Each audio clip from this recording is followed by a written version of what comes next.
ഉയർന്നതായതിന്റെ പേരില് താഴ്ന്ന ജാതി ആയതിന്റെ പേരില് ഈ ഒരു പെൺകുട്ടി അവളുടെ സ്കൂളില് അനുഭവിക്കേണ്ടി വന്ന അപമാനങ്ങള് ടീച്ചേഴ്സ് പോലും ആ ഒരു കുട്ടിയോട് എങ്ങനെയാണ് പെരുമാറിയതെന്ന് അറിയോ? ആക്ച്വലി ഇതെല്ലാം ഓരോരുത്തരുടെ ജീവിതത്തിലും നടക്കുന്നത് തന്നെയാണ്. കളറിന്റെ പേരിലും ജാതിയുടെ പേരിലും മാറ്റി നിർത്തുന്നത് ഇതെല്ലാവരും കണ്ടിരിക്കേണ്ട ഒരു സിനിമയാണ് കേട്ടോ. നിറത്തിന്റെ പേരിലൊക്കെ ഒരു കൊച്ചിനെ ഇങ്ങനെ അപമാനിച്ചിട്ടുണ്ടെങ്കിൽ ആ കൊച്ചിന്റെ മനസ്സിൽ എത്രത്തോളം മുറിവേൽക്കൂന്ന് ഈ ഒരു മൂവിയിൽ കൃത്യമായിട്ട് തന്നെ പറഞ്ഞിട്ടുണ്ട്. നമ്മളിപ്പോ റീസെന്റ് ആയിട്ട് മലയാളത്തിൽ പുറത്തിറങ്ങിയ ഇരുനിറം എന്ന് പറഞ്ഞ ഒരു മൂവിയാണ് എക്സ്പ്ലെയിൻ ചെയ്യാനായിട്ട് പോകുന്നത്. നിങ്ങൾക്ക് കറുത്ത നിറം ഇഷ്ടമല്ലായി കണ്ടോ? അങ്ങനെ ഉണ്ടെങ്കിൽ നിങ്ങൾ ഈ വീഡിയോക്ക് ലൈക്ക് ചെയ്യണ്ട. അതല്ല നിങ്ങൾക്ക് ഈ കറുത്ത നിറവും വെളുത്ത നിറം അങ്ങനെ ഒന്നും ഇല്ലാന്നുണ്ടെങ്കിൽ ഉറപ്പായിട്ട് ഈ വീഡിയോക്കൊന്ന് ലൈക്ക് ചെയ്തേക്കണേ. എത്രത്തോളം ആത്മാർത്ഥതയോടുകൂടി ചെയ്യുമെന്ന് അറിയാലോ. പിന്നെ ഹൈപ്പ് കൂടി ഒന്ന് ക്ലിക്ക് ചെയ്യാനായിട്ട് മറക്കണ്ട കേട്ടോ. അതിഥിപ്പെട്ടതല്ല, എന്നാലും ക്ലിക്ക് ചെയ്തോ. അപ്പൊ പിന്നെ ഒട്ടും ലാഗ് ആക്കാതെ നമുക്ക് നേരെ വീഡിയോയിലോട്ട് പോകാം. ഗോഡ്വിൻ എന്ന് പറഞ്ഞ ഇവൻ ഒരു റിപ്പോർട്ടർ ആയിട്ട് വർക്ക് ചെയ്യാണ്. അവൻ പുറത്തേക്ക് സാധനങ്ങൾ വാങ്ങാനായിട്ട് പോകുന്ന സമയത്ത് അവന്റെ മാനേജർ വിളിച്ചിട്ട് അനിത വാസുദേവൻ എന്ന് പറഞ്ഞ ഒരു റൈറ്ററെ ഇന്റർവ്യൂ ചെയ്യണമെന്ന് പറയാണ്. എന്നാ അവളൊരു റൈറ്റർ അല്ലേ? അവളുടെ ബുക്കിനെ കുറിച്ച് ഇവനാണെങ്കിൽ പഠിച്ചിട്ടുമില്ല. അവളെ ഇന്റർവ്യൂ ചെയ്യാനായിട്ട് ഇരുന്നിരുന്ന ചെക്കൻ എന്തോ ആക്സിഡന്റ് പറ്റി. അതുകൊണ്ടാണ് ഇപ്പൊ ആ ഒരു ദൗത്യം ഗോഡ്വിനെ ഏൽപ്പിച്ചത്. അവൻ ആ ഒരു ഫേമസ് ആയിട്ടുള്ള ബുക്ക് വായിക്കാതെ തന്നെ അനിത വാസുദേവനെ ഇന്റർവ്യൂ ചെയ്യാനായിട്ട് പോകുന്നുണ്ട്. അവനക്ക് വേറെ വഴിയില്ലായിരുന്നു. ഗൂഗിളൊക്കെ നോക്കിയിട്ട് കുറച്ച് എന്തോ ഒക്കെ മനസ്സിലാക്കി വെച്ചിട്ടുമുണ്ട്. അവൾ എഴുതിയ ഇരുനിറം നിറഞ്ഞ ആ ഒരു ബുക്ക് വായനക്കാരെ ഏറ്റെടുത്തിട്ടുണ്ടായിരുന്നു. അതിന് ഭയങ്കര നല്ല അഭിപ്രായങ്ങളാണ് വരുന്നത്. എല്ലാ ചാനലുകാരും ഇതിനോടൊക്കെ ഇന്റർവ്യൂ ഒക്കെ എടുത്തു കഴിഞ്ഞു. ലാസ്റ്റ് ആയിട്ടാണ് ഇപ്പൊ ഗോഡ്വിന്റെ ചാനൽ അവളെ ഇന്റർവ്യൂ എടുക്കുന്നത്. ആക്ച്വലി ഈ കഥകളൊന്നും അനിത വാസുദേവൻ മനസ്സിൽ നിന്ന് എടുത്ത് എഴുതിയതല്ല എന്ന് പറയുന്നുണ്ട്. അവളുടെ റിയൽ ലൈഫിൽ ഒരു കൊച്ചിന് സംഭവിച്ച ഒരു കഥയാണ് അവൾ ഇപ്പോ സ്റ്റോറി ആയിട്ട് ഒരു ബുക്കാക്കി ഇറക്കിയിരിക്കുന്നത്. ഗോഡ്വിൻ ചോദിക്കുന്ന ചോദ്യങ്ങൾ കേട്ട അനിതക്ക് മനസ്സിലാവുന്നുണ്ട് ഗോഡ്വിൻ ആ ഒരു ബുക്ക് വായിച്ചിട്ടില്ല എന്നുള്ള കാര്യം. അതുകൊണ്ട് തന്നെ തന്റെ ബുക്ക് എടുത്ത് ഗോഡ്വിൻ അവള് സമ്മാനിക്കുന്നുണ്ട്. അവൻ ആ ഒരു ബുക്ക് വായിക്കാനായിട്ട് തുടങ്ങാണ്. ഇതൊരു 12 വയസ്സുകാരി അമ്പിളിയുടെ കഥയാണ്. 7ാം ക്ലാസ്സിൽ പഠിക്കുന്ന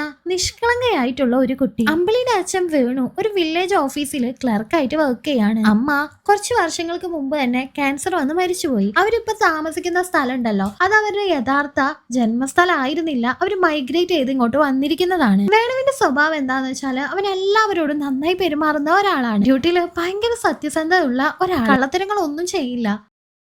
വേണു കമ്മ്യൂണിസ്റ്റ് പാർട്ടിയിലൊക്കെ നന്നായി തന്നെ പ്രവർത്തിക്കുന്നുണ്ടായിരുന്നു. ആ പാർട്ടിയിൽ ഒരാളാണ് ബാലൻ ചേട്ടൻ. ബാലൻ ചേട്ടൻ അവനക്ക് വലിയ വിശ്വാസമായിരുന്നു. വാടക കൊടുക്കാൻ വെച്ചിരുന്ന പൈസ പോലും ബാലൻ ചേട്ടൻ വിളിച്ചതുകൊണ്ട് തന്നെ അവൻ അത് ചേട്ടൻ എടുത്തു കൊടുക്കുന്നുണ്ട്. അമ്മ മരിച്ചിട്ട് പോലും തന്റെ മകൾക്ക് ഒരു കുറവും ഇല്ലാതെയാണ് വേണു നോക്കുന്നത്. എന്നും രാവിലെ അമ്പിളിയെ സ്കൂളിൽ കൊണ്ടുപോയി ആക്കുന്നത് അവളുടെ അച്ഛനായിട്ടുള്ള വേണു ആയിരുന്നു. സ്കൂളിൽ പോകുന്ന സമയത്ത് അമ്പിളി ഒരുങ്ങി കഴിയാനായിട്ട് ഒരുപാട് നേരം എടുക്കും. അവൾ അത്രയും മേക്കപ്പ് ഒക്കെ ചെയ്തിട്ടാണ് സ്കൂളിലേക്ക് പോകാറ്. അവളുടെ ബെസ്റ്റ് ഫ്രണ്ട് ആയിട്ടുള്ള പാർവതി സ്കൂളിന്റെ മുന്നിൽ അവൾക്ക് വേണ്ടി ഇങ്ങനെ വെയിറ്റ് ചെയ്ത് നിൽക്കും. അമ്പിളി വന്നതിന് ശേഷം രണ്ടുപേരും കൈ കോർത്തിട്ടാണ് ക്ലാസ്സിലേക്ക് പോകാറ്. ഒരു ദിവസം അവളുടെ ക്ലാസ് ടീച്ചർ ആയിട്ടുള്ള മഞ്ജു ടീച്ചർ ആഫ്രിക്കയെ കുറിച്ച് ക്ലാസ് എടുത്തോണ്ടിരിക്കുന്ന സമയത്ത് അവിടെ കറുത്ത വർഗ്ഗക്കാരാണെന്ന് പറയുന്നുണ്ട്. അത് കേട്ട കുട്ടികളാന്ന് വെച്ചാൽ അമ്പിളിയെ കളിയാക്കിക്കൊണ്ട് എന്നാ ഇവള് ആഫ്രിക്കയിൽ ജനിക്കേണ്ട കുട്ടിയായിരുന്നല്ലേ എന്നൊക്കെ പറയാണ്. ഇത് അമ്പിളിക്ക് വല്ലാതെ വിഷം ഉണ്ടാക്കുന്നുണ്ട്. ബാക്കി എല്ലാ കുട്ടികളും ചിരിക്കുന്നുണ്ടെങ്കിലും അവളുടെ ബെസ്റ്റ് ഫ്രണ്ട് ആയിട്ടുള്ള പാർവതി മാത്രം അവളെ സമാധാനിപ്പിക്കുകയാണ്. മഞ്ജു ടീച്ചർക്കും ഇത് ഒട്ടും തന്നെ ഇഷ്ടപ്പെടുന്നില്ല. ആ ഒരു കുട്ടികളോട് നന്നായി തന്നെ ദേഷ്യപ്പെടുന്നുണ്ട്. ആനുവൽ ഡേയുടെ ഒപ്പനക്ക് അമ്പിളിയെയാണ് മണവാട്ടി ആക്കിയിട്ടുള്ളത്. അതിന്റെ കോസ്റ്റ്യൂംസ് ഒക്കെ ടീച്ചേഴ്സ് കുട്ടികൾക്ക് ഹാൻഡ് ഓവർ ചെയ്യുന്നുണ്ട്. മണവാട്ടിയുടെ വേഷം അമ്പിളിക്ക് കൊടുക്കുമ്പോൾ അവള് ഭയങ്കര സന്തോഷത്തോടു കൂടിയാണ് അത് സ്വീകരിക്കുന്നത്. അവളുടെ മുഖത്ത് ഭയങ്കര ചിരി ഉണ്ടായിരുന്നു. ആ ഡ്രസ്സ് വീട്ടിലേക്ക് കൊണ്ടുവന്ന അവളാന്ന് വെച്ചാൽ അതെല്ലാം ഇട്ട് നോക്കുന്നുണ്ട്. കണ്ണാടിയിൽ നോക്കി അവളുടെ ഭംഗി അവള് തന്നെ ആസ്വദിച്ചുകൊണ്ടിരിക്കുകയാണ്.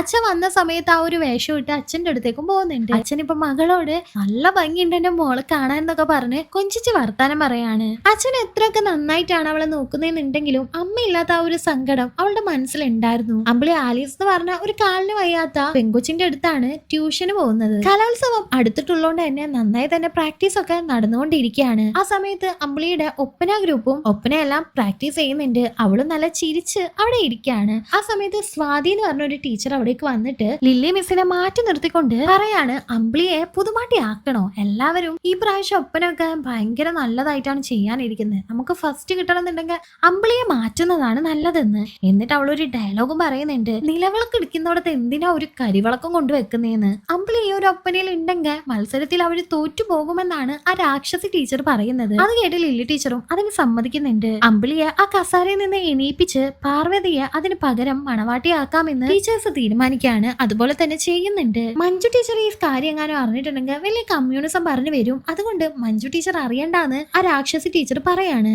മാറിയിരിക്കുന്ന അമ്പിളിയുടെ അടുത്ത് ചെന്ന രാക്ഷസി ടീച്ചറും, മോൾക്ക് വിഷമുണ്ടോ? വിഷമിക്കൊന്നും വേണ്ടാട്ടോ, മോള് കറുത്തതുകൊണ്ടല്ലേ. കറുത്ത പെണ്ണുങ്ങൾ എങ്ങനെയാ മണവാട്ടിയാവുന്നേ? നാളെ വരുമ്പോ അവളുടെ ഒപ്പനയുടെ ഡ്രസ്സൊക്കെ പാർവതിക്ക് കൊണ്ടുവന്ന് കൊടുക്കണട്ടോ എന്നൊക്കെ പറയുന്നുണ്ട്. അമ്പിളിക്ക് വല്ലാതെ സങ്കടാവുന്നുണ്ട്. അവളുടെ കണ്ണൊക്കെ വല്ലാതെ നിറയുന്നുണ്ട്. ക്ലാസ് റൂമിൽ ഒറ്റയ്ക്ക് കരഞ്ഞുകൊണ്ടിരിക്കുന്ന അമ്പിളിയുടെ അടുത്തേക്ക് മഞ്ജു ടീച്ചർ വന്ന് കാര്യം തിരക്കാണ്. കാര്യങ്ങളൊക്കെ അവള് ടീച്ചറോട് പറയുന്നുണ്ട്. അമ്മയെ പോലെ മഞ്ജു ടീച്ചർ അവൾക്ക് സ്നേഹം കൊടുക്കുന്നുണ്ട്. അവളെ ഒന്ന് തലോടുന്നുണ്ട്. ദേഷ്യം വന്ന മഞ്ജു ടീച്ചറും നേരെ ആ രാക്ഷസി ടീച്ചറുടെ അടുത്തേക്ക് പോവാണ്. ആ രാക്ഷസി ടീച്ചറുടെ കൂടെ ഇപ്പൊ ആ പ്രിൻസിപ്പൾ ഉണ്ടായിരുന്നു. മഞ്ജു ടീച്ചറെ, എന്തിനാ ടീച്ചറെ അമ്പിളിയെ ഒപ്പനയിൽ നിന്ന് മാറ്റിയത്? അവളുടെ നിറമാണോ ടീച്ചർക്ക് പ്രശ്നം എന്നെല്ലാം ചോദിക്കുന്നുണ്ട്. നിറം മാത്രമല്ലായിരുന്നു ആ ഒരു ടീച്ചറുടെ പ്രശ്നം. അവൾ ഒരു താഴ്ന്ന ജാതിയിലുള്ള കുട്ടിയാണ്. അതും ആ ഒരു ടീച്ചറുടെ വലിയ പ്രശ്നം തന്നെയായിരുന്നു. എന്നാൽ കൂടെയുള്ള പ്രിൻസിപ്പൾ ആണെന്ന് വെച്ചാല് ആ രാക്ഷസി ടീച്ചറെ സപ്പോർട്ട് ചെയ്താണ് സംസാരിക്കുന്നത്. ഇതൊന്നും വലിയ പ്രശ്നമാകേണ്ട കാര്യമൊന്നുമല്ല മഞ്ജു ടീച്ചറെ, അതങ്ങ് വിട്ടേക്ക്. ഇതെന്തിനാ ചർച്ച ചെയ്യുന്നേ? ഒപ്പനയിൽ നല്ല കുട്ടികൾ ഇരുന്നോട്ടെ, പ്രശ്നം എന്താ എന്ന് ചോദിക്കാണ്. ആക്ച്വലി അമ്പിളി വേറെ സ്കൂളിലായിരുന്നു പഠിച്ചിരുന്നത്. ഈ ഒരു സ്കൂളിൽ കുട്ടികളുടെ കൗണ്ട് കുറവാണെന്ന് പറഞ്ഞിട്ട് ഈ പ്രിൻസിപ്പൾ ചെന്ന് കാല് പിടിച്ചിട്ടാണ് അമ്പിളിയെ ഈ ഒരു സ്കൂളിലേക്ക് മാറ്റിയത്. അതെല്ലാം മഞ്ജു ടീച്ചർ എണ്ണി ചോദിക്കുന്നുണ്ട്. എന്നാ ഒരു രാക്ഷസി ടീച്ചർ, ഒപ്പന എന്റെ കാറ്റഗറിയാണ്, ടീച്ചർ അതിൽ ഇടപെടണ്ട, എനിക്ക് ഇഷ്ടമുള്ള കുട്ടികളെ ഞാൻ അതിൽ ജോയിൻ ചെയ്യിപ്പിക്കൂ എന്നെല്ലാം പറയുന്നുണ്ട്. മഞ്ജു ടീച്ചർ അവിടെ നിന്ന് ദേഷ്യത്തോടെ പോകുന്നുണ്ട്. ഒപ്പനയുടെ പ്രാക്ടീസ് ഒക്കെ കഴിഞ്ഞ് ഭയങ്കരമായിട്ട് ക്ഷീണിച്ച് പാർവതി അമ്പിളിയുടെ അടുത്തേക്ക് ഓടി വന്ന് അവളുടെ ബാഗിൽ നിന്ന് വെള്ളം എടുത്ത് കുടിക്കുകയാണ്. എന്നിട്ട് അമ്പിളിയോട്, നിനക്ക് ഒപ്പനയില് മണവാട്ടി ആവാത്തതിൽ വിഷമുണ്ടോ? സത്യം പറ എന്ന് ചോദിക്കുന്നുണ്ട്. പക്ഷെ പാവ അമ്പിളി അവളോട് നുണ പറഞ്ഞുകൊണ്ട് എനിക്ക് കുഴപ്പമൊന്നുമില്ല എന്ന് പറയാണ്. ഇത് വിശ്വസിച്ച പാർവതിയോ അവളുടെ കൈ പിടിച്ച് വീട്ടിലേക്ക് നടന്നു പോകുന്നുണ്ട്. ആ ഒരു വഴിക്ക് പാർവതിയുടെ അച്ഛൻ ഒരു വലിയ കാറിൽ വരാണ്. പാർവതിയുടെ അച്ഛൻ അവളോട് വണ്ടി കയറാനായിട്ട് ആവശ്യപ്പെടുമ്പോ അവളും അമ്പിളിയെയും വണ്ടിയിൽ കയറ്റുന്നുണ്ട്. വണ്ടിയിലിരുന്ന പാർവതി തന്റെ അച്ഛനോട് ഒപ്പനയിലെ താനാണ് പുതുമണവാട്ടി എന്ന് പറയാണ്. അച്ഛൻ അവളെ നന്നായി തന്നെ പ്രോത്സാഹിപ്പിക്കുന്നുണ്ട്. ഇതും കൂടി കണ്ടോടുകൂടി അമ്പിളിക്ക് വലിയ വിഷമം തോന്നാണ്. അമ്പിളി കാറിൽ നിന്ന് ഇറങ്ങിയതും പാർവതിയുടെ അച്ഛൻ അവളോട് പറയാണ്, നിന്റെ ബെസ്റ്റ് ഫ്രണ്ട് അവളോടുള്ള കൂട്ടൊക്കെ ഇന്നത്തോടുകൂടി നിർത്തിയേക്കണം. അവളൊക്കെ താഴ്ന്ന ജാതിയിലെ പെട്ട പെണ്ണാ. നമുക്ക് വലിയ സ്റ്റാൻഡേർഡ് ഉള്ള വലിയ ആൾക്കാരാ, കുടുംബത്തിൽ പറഞ്ഞ ആൾക്കാരാ. നമ്മളൊന്നും അങ്ങനത്തെ പെൺപിള്ളേരോട് കൂട്ടുകൂടാനായിട്ട് പാടില്ല. നീ എങ്ങാനും ഇനി റോട്ടിലൂടെ അവളുടെ കൈയും പിടിച്ച് കൂട്ടുകൂടി നടന്നതെങ്ങാനും ഞാൻ കണ്ടാ നിന്നെ ബോർഡിംഗ് സ്കൂളിൽ കൊണ്ടുപോയി ആക്കുമെന്ന് പറയുന്നുണ്ട്. എന്നാ പാർവതിക്ക് പാവം ഈ താഴ്ന്ന ജാതി എന്താന്ന് പോലും അറിയില്ലായിരുന്നു. വീട്ടിൽ വന്ന അമ്പിളി അവളുടെ നിറം ഇഷ്ടപ്പെടാതെ കൈ ഒരച്ചൊരച്ച് വെളുപ്പിക്കാനായിട്ട് നോക്കുന്നുണ്ട്. റൂമിൽ ലേറ്റ് കണ്ട അച്ഛനും അവൾ ഉറങ്ങിയിട്ടില്ല എന്ന് മനസ്സിലാവാണ്. വേഗം കടന്ന് ഉറങ്ങ്, നാളെ മണവാട്ടിയായിട്ട് അഭിനയിക്കേണ്ടതല്ലേ, നേരത്തെ എണിക്കേണ്ടല്ലേ, കടന്ന് ഉറങ്ങാനായിട്ട് അച്ഛൻ പറയുന്നുണ്ട്. എന്നാ അമ്പിളി അച്ഛനോട് കാര്യങ്ങളൊന്നും പറയുന്നില്ലായിരുന്നു. പാവ അമ്പിളി ആ ഒരു ഒപ്പനയുടെ ഡ്രസ്സും കെട്ടിപ്പിടിച്ച് അന്ന് കരഞ്ഞുകൊണ്ടാണ് ഉറങ്ങുന്നത്. ആനുവൽ ഡേയുടെ ആ ഒരു ദിവസം അമ്പിളി മാത്രം ഒരു പരിപാടിയിലും ഇല്ലാതെ ബോറടിച്ച് നടക്കുന്നുണ്ട്. ആ സമയത്ത് ഒപ്പനയിലുള്ള ആൾക്കാര് ഒരുങ്ങുന്നതെല്ലാം അമ്പിളി ശ്രദ്ധിക്കാണ്. പാർവതി മേക്കപ്പ് എല്ലാം ചെയ്ത് സുന്ദരിയായിട്ടിരിക്കുകയാണ്. ഞാനിടേണ്ട മേക്കപ്പും വേഷമാണ് ഇപ്പൊ പാർവതി ഇട്ടിരിക്കുന്നത്. അതാലോചിച്ച് അവളുടെ കണ്ണ് നിറഞ്ഞു പോകുന്നുണ്ട്. അവള് വേഗം അവിടെ നിന്ന് പോകാണ്. വില്ലേജ് ഓഫീസിൽ പ്യൂണായിട്ടുള്ള ഒരാളാന്ന് വെച്ചാൽ വേണുവിന്റെ അടുത്ത് ചെന്നിട്ട് ഒരു പുറമ്പോക്ക് ഭൂമി ഇല്ലീഗലായിട്ട് സ്വന്താക്കാനുള്ള ഒരു കാര്യത്തിനെ കുറിച്ച് പറയുന്നുണ്ട്. അതിൽ അവർക്ക് എന്തോ കമ്മീഷൻ ഒക്കെ കിട്ടുമായിരുന്നു. പക്ഷെ ഭയങ്കര സത്യസന്ധനായ വേണു ആന്ന് വെച്ചാൽ ഈ ഒരു കാര്യത്തിന് സമ്മതിക്കുന്നില്ല. അതുകൊണ്ട് തന്നെ ആ ഒരാളാന്ന് വെച്ചാൽ വേണുവിന്റെ നിറം പറഞ്ഞും ജാതി പറഞ്ഞും അവന് വല്ലാതെ നാണം കെടുത്തുന്നുണ്ട്. അത് വേണുവിന് വല്ലാതെ വിഷമം തോന്നാണ്. അവന്റെ കണ്ണ് നിറയുന്നുണ്ട്. അമ്പിളി ഇപ്പൊ ഒരു യൂട്യൂബ് ചാനലില് വെളുപ്പിക്കാനുള്ള പൊടിക്കൈകളൊക്കെ നോക്കിക്കൊണ്ടിരിക്കുകയാണ്. മഞ്ഞളും കാപ്പിപ്പൊടിയും ഒക്കെ മിക്സ് ചെയ്ത് തേച്ചിട്ടുണ്ടെങ്കിൽ വെളുക്കുമെന്ന് ആ ഒരു യൂട്യൂബർ പറയുന്നുണ്ട്. അവൾ അതുപോലെ തേച്ചുകൊണ്ടിരിക്കുകയാണ്. ആ സമയത്ത് അവളുടെ അച്ഛൻ അവിടേക്ക് വന്ന് അവളെ വിളിക്കുന്നോണ്ട് തന്നെ അവൾ വേഗം മുഖം കഴുകി അച്ഛന്റെ അടുത്തേക്ക് പോവാണ്. മുഖത്തെന്തോ ഇരിക്കുന്നത് കണ്ട അച്ഛനാന്ന് വെച്ചാൽ ഇന്ന് ഒപ്പനയില് മേക്കപ്പ് ചെയ്തത് മുഖത്തിരിക്കുന്നതാണെന്നാണ് കരുതുന്നത്. അവൾ അത് തിരുത്താനും പോയില്ല. വേണു അമ്പിളി ചായ കുടിച്ചോണ്ടിരിക്കുന്ന സമയത്ത് വേണു ഒപ്പനയില് ഫസ്റ്റ് പ്രൈസ് കിട്ടിയോ എന്ന് ചോദിക്കുന്നുണ്ട്. ആ സമയത്താണ് അമ്പിളി, ഞാൻ കറുത്തതായതുകൊണ്ട് ടീച്ചർ എന്നെ ഒപ്പനയിൽ നിന്ന് മാറ്റി എന്ന് പറയുന്നത്. വേണു ആദ്യം ഒരു നിമിഷം നിശബ്ദനാകുന്നുണ്ടെങ്കിലും അടുത്ത പ്രാവശ്യം നമുക്ക് പിടിക്കാം, അടുത്ത പ്രാവശ്യം പാട്ടും മോണോ ആക്ടും ഒപ്പനയും എല്ലാം നമുക്ക് എടുക്കാന്നും പറഞ്ഞ് അവളെ സമാധാനിപ്പിക്കുകയാണ്. പിന്നീട് രാത്രി അവര് സാധനങ്ങൾ വാങ്ങാനായിട്ട് സൂപ്പർ മാർക്കറ്റിലേക്ക് പോകുന്നുണ്ട്. അമ്പിളി കുറെ ഫെയർനെസ് ക്രീം എല്ലാം എടുത്ത് ബില്ല് ചെയ്യാനായിട്ട് കൊടുക്കാണ്. പറയാണ്. എതിർത്തൊന്നും പറയാതെ ആ ഒരു നല്ല അച്ഛൻ വേണു മകൾക്ക് അതെല്ലാം വാങ്ങിക്കൊടുക്കുന്നുണ്ട്. വീട്ടിൽ വന്ന അമ്പിളി ആ ഒരു ക്രീം പരറ്റുമ്പോ പോലും അവൾ കരഞ്ഞോണ്ടിരിക്കുകയായിരുന്നു. അവളുടെ മനസ്സിൽ അത്രയും വേദന ഉണ്ടായിരുന്നു. പാർവതിയുടെ അച്ഛൻ അവളുമായിട്ട് കൂട്ടുകൂടരുതെന്ന് പറഞ്ഞ പിന്നെ സ്കൂൾ വിടുന്ന ടൈമില് അമ്പിളിക്ക് വേണ്ടി വെയിറ്റ് ചെയ്തിരുന്നില്ല. നീ എന്ത് സ്കൂൾ വിട്ടിട്ട് തന്നെ വെയിറ്റ് ചെയ്ത് നിൽക്കാത്തതെന്ന് അമ്പിളിയും ചോദിക്കുന്നുണ്ട്. തന്റെ അച്ഛൻ പറഞ്ഞ കാര്യങ്ങളൊക്കെ അവളും പറയാണ്. നിങ്ങൾ താഴ്ന്ന ജാതിക്കാരാണ്, ഞങ്ങൾ നല്ല കുടുംബത്തിൽ പിറന്നവരാണ്, അതുകൊണ്ട് നിന്നായിട്ട് കൂട്ടുകൂടണ്ടെന്നാണ് അച്ഛൻ പറഞ്ഞേക്കുന്നത്. പക്ഷെ സ്കൂളിൽ വെച്ച് ഞാൻ നിന്നോട് മിണ്ടുന്നത് അച്ഛൻ കാണില്ലല്ലോ, സ്കൂളിൽ വെച്ച് മാത്രം മിണ്ടാ എന്ന് പറയുന്നുണ്ട്. ഈ രണ്ട് കുട്ടികൾക്കും എന്താണ് താഴ്ന്ന ജാതിന്നോ എന്താണ് കുടുംബത്തിൽ പിറന്നവരെന്നോ ഒന്നും അറിയില്ലായിരുന്നു. അവർ അങ്ങോട്ടും ഇങ്ങോട്ടും ഫുഡെല്ലാം ഷെയർ ചെയ്തൊക്കെയാണ് കഴിക്കുന്നത്. അങ്ങനെ അവർ കഴിച്ചോണ്ടിരിക്കുന്ന സമയത്ത് പാർവതി അമ്പിളിയോട് നിന്റെ മുഖമൊക്കെ എന്താ തിളങ്ങുന്നേ, നീ ഒന്ന് വെളുത്തിട്ടുണ്ടോ എന്ന് ചോദിക്കുന്നുണ്ട്. അമ്പിളിക്ക് ഇത് വലിയ സന്തോഷാവാണ്. അവള് 32 പല്ലും കാട്ടി ചിരിക്കുന്നുണ്ട്. തന്റെ മേക്കപ്പ് പോകാതിരിക്കാൻ വേണ്ടി അവള് വാ പോലും ഒന്ന് കൊപ്പിക്കുന്നുണ്ടായിരുന്നില്ല. പാത്രത്തില് അവളുടെ മുഖം വെളുത്തിട്ടുണ്ടോന്ന് അവളിങ്ങനെ ചിരിച്ചോണ്ട് നോക്കിക്കൊണ്ടിരിക്കുന്ന സമയത്ത് ഒരു കുട്ടി പിന്നിലൂടെ വന്നിട്ട് ഏയ് ആഫ്രിക്കക്കാരി ബെല്ലടിച്ചു എന്താ ക്ലാസ്സിൽ കയറുന്നില്ലേ എന്ന് ചോദിക്കുകയാണ്. അവളുടെ മനസ്സിലുണ്ടായ സന്തോഷം മുഴുവൻ അങ്ങനെ തന്നെ ഇല്ലാതാവുന്നുണ്ട്. അമ്പിളിയുടെ ക്ലാസ്സിലുള്ള ഒരു കുട്ടിയുടെ ഫീസ് അടയ്ക്കാനായിട്ട് കൊണ്ടുവന്ന പൈസ കാണാനില്ല. അതുകൊണ്ട് തന്നെ ആ രാക്ഷസി ടീച്ചർ എല്ലാവരുടെ ബാഗും ചെക്ക് ചെയ്യുന്നുണ്ട്. അമ്പിളി പക്ഷെ അവളുടെ ബാഗ് ടീച്ചർക്ക് കൊടുക്കാനായിട്ട് മടിക്കുകയാണ്. ടീച്ചർ അപ്പോ അവളാണ് പൈസ എടുത്തതെന്ന് വിചാരിക്കുന്നുണ്ട്. പക്ഷെ ആക്ച്വലി അമ്പിളിയുടെ ആ ഒരു ബാഗിൽ ആ ഫെയർനെസ് ക്രീമുകളൊക്കെ ഉണ്ടായിരുന്നു. അതുകൊണ്ടാണ് അവള് കൊടുക്കാനായിട്ട് മടിച്ചത്. ടീച്ചർ അത് കണ്ടിട്ട് അവളെ വല്ലാതെ കളിയാക്കുന്നുണ്ട്. നീ എന്തോ ഒറ്റയടിക്ക് ഐശ്വര്യ റായി ആവാൻ പോവാണോ? എന്റെ പൊന്നമ്പിളി കാക്ക കുളിച്ചാ കൊക്കാവൂന്ന് ചോദിച്ച് അവളെ നാണം കെടുത്താണ്. ക്ലാസ്സിലുള്ള എല്ലാ കുട്ടികളും അവളെ നോക്കി ചിരിക്കുന്നുണ്ട്, പാർവതി ഒഴിച്ച്. വീട്ടിലെത്തിയിട്ടും ഫുഡ് കഴിക്കാനായിട്ട് വരാത്ത അമ്പിളിയെ അച്ഛൻ വിളിക്കുന്നുണ്ട്. ആ സമയത്ത് അവള് കരഞ്ഞോണ്ട് റൂമിലിരിക്കുന്നത് അച്ഛൻ ശ്രദ്ധിക്കാണ്. കുറച്ച് ദിവസമായിട്ട് നീ ഇങ്ങനെ തന്നെയാണ്, ഭയങ്കര മൂഡൌട്ടാണ്, എന്താണ് പറ്റി നിനക്കെന്ന് അച്ഛൻ ചോദിച്ചതും അവള് പൊട്ടിക്കരഞ്ഞ് അച്ഛനെ കെട്ടിപ്പിടിച്ച് സ്കൂളിൽ നടന്ന സംഭവങ്ങളെല്ലാം പറയുന്നുണ്ട്. ആ ടീച്ചർ ചെയ്ത കാര്യങ്ങളും സ്കൂളിൽ എല്ലാവരും ആഫ്രിക്കക്കാരി എന്ന് വിളിക്കുന്നതും കറുത്തതായതുകൊണ്ട് കൂട്ടത്തിൽ കൂട്ടാത്തതും ഒക്കെ പറയാൻ. ശേഷം അവൾ ഒരു തീരുമാനം കൂടി എടുക്കുന്നുണ്ട്.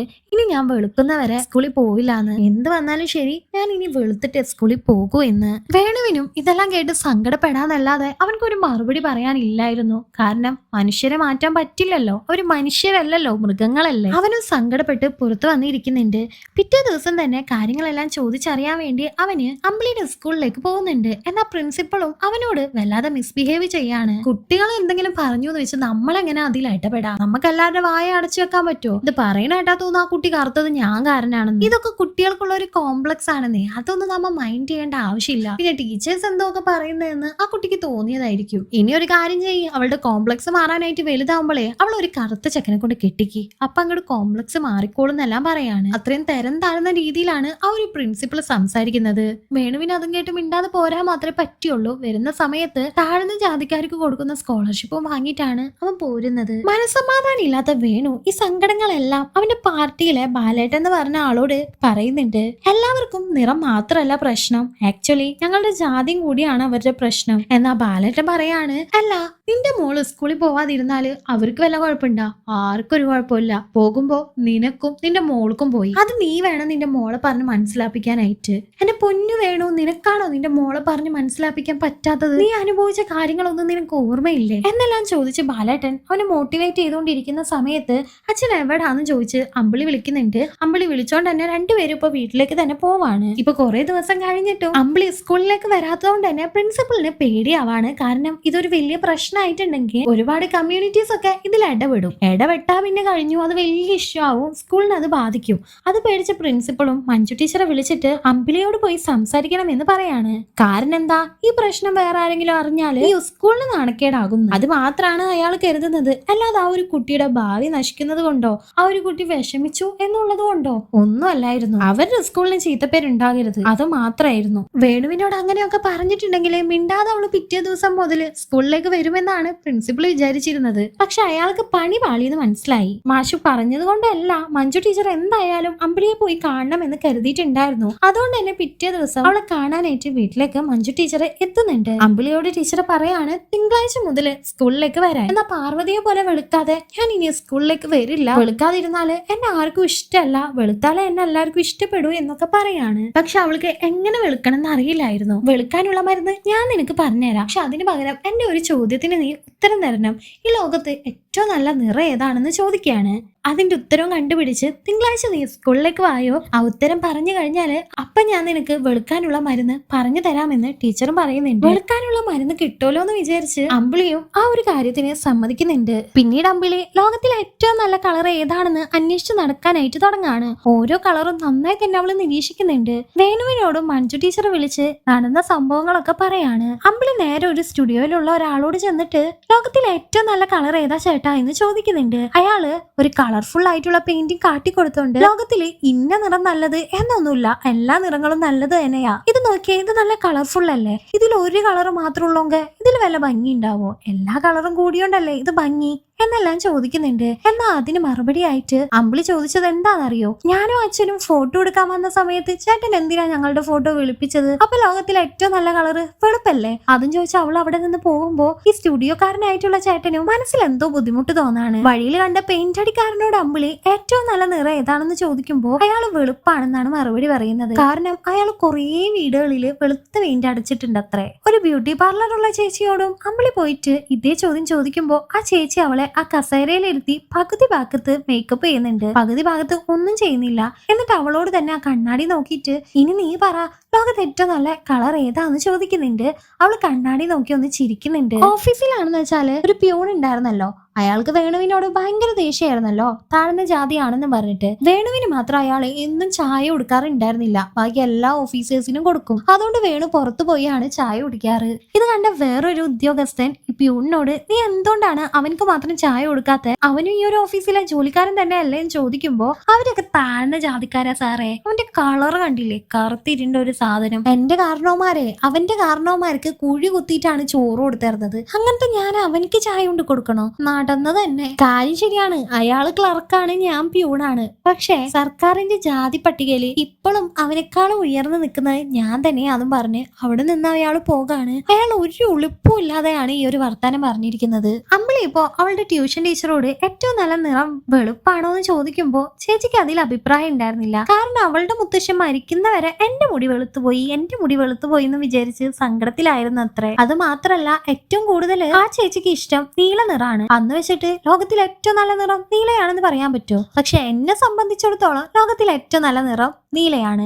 അതുപോലെ അമ്പിളിക്ക് ഏത് നിറാണോ ഇഷ്ടം അതാണ് ലോകത്തിലെ ഏറ്റവും നല്ല നിറം അമ്പിളിയെ സംബന്ധിച്ചിടത്തോളം എന്ന് പറഞ്ഞു കൊടുക്കുന്നുണ്ട്. അമ്പിളി അങ്ങനെ സ്കൂളിൽ പോകാനായിട്ട് തീരുമാനിച്ച് ബുക്കെല്ലാം അടക്കി പറക്കി വെക്കുന്നത് കണ്ട അച്ഛൻ അവളോട് വന്നിട്ട് ആ സ്കൂളിൽ പോകാൻ പോണാണോ ടീച്ചർ ചോദിച്ച ചോദ്യത്തിന് ഉത്തരം കിട്ടിയോന്ന് ചോദിക്കാണ്. അവളും ആ കിട്ടി, വെളുപ്പ് നിറാണ് ഏറ്റവും നല്ല നിറം എന്ന് അവള് പറയുന്നുണ്ട്. അത് കേട്ട് അച്ഛന്റെ മുഖം ആകെ വാടുന്നുണ്ട്. പിറ്റേ ദിവസം സന്തോഷത്തോടുകൂടി തന്നെ നേരത്തെ തന്നെ അമ്പിളി സ്കൂളിൽ എത്തുന്നുണ്ട്. നേരെ മഞ്ജു ടീച്ചറുടെ അടുത്തേക്ക് പോവാണ്. എന്റെ ചോദ്യത്തിനുള്ള ഉത്തരം കിട്ടിയോന്ന് ചോദിക്കുമ്പോ അവളും ആ കിട്ടി, അങ്ങനെ ഒരു കളർ ഇല്ല ടീച്ചറെ, ഈ ലോകത്ത് ഏറ്റവും നല്ല നിറം എന്ന് പറഞ്ഞ ഒന്നും ഇല്ലാന്നാണ് അവള് മറുപടി പറയുന്നത്. നിനക്ക് വെളുക്കാനുള്ള മരുന്ന് വേണോന്ന് ചോദിക്കുമ്പോ അമ്പിളി ഏയ് എനിക്ക് വെളുക്കാനുള്ള മരുന്നൊന്നും വേണ്ട, എനിക്ക് എന്റെ ഈ നിറം തന്നെ മതി എന്ന് പറയാണ്.